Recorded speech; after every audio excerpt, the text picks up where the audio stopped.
लहंदे पंजाब तो ही सफदर रशीद सफदर होरां ने भी अपनी एक गज़ल इस प्रोग्राम ਲਈ ਭੇਜੀ ਹੈ। आओ सुनते हैं।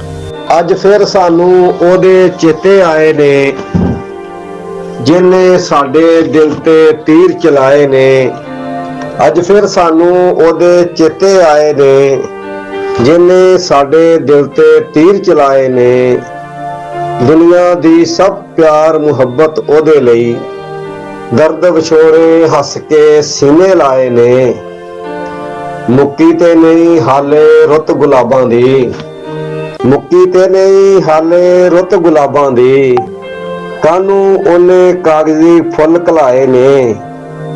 ਸਾਡੇ ਕੋਲੋਂ ਮੁੱਖ ਲੁਕਾ ਕੇ ਲੰਘ ਜਾਂਦਾ ਜਿਹਨੇ ਸਾਨੂੰ ਝੂਠੇ ਲਾਰੇ ਲਾਏ ਨੇ। ਸਾਡੇ ਕੋਲੋਂ ਮੁੱਖ ਲੁਕਾ ਕੇ ਲੰਘ ਜਾਂਦਾ ਜਿਹਨੇ ਸਾਨੂੰ ਝੂਠੇ ਲਾਰੇ ਲਾਏ ਨੇ।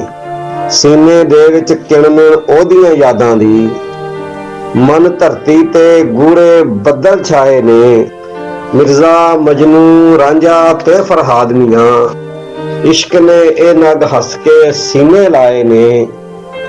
ਉਹਨੂੰ ਤੇ ਕੋਈ ਆਪਣਾ ਵਾਅਦਾ ਯਾਦ ਨਹੀਂ, ਸਫਦਰ ਆਪਣੇ ਮਰ ਕੇ ਕੌਲ ਨਿਭਾਏ ਨੇ।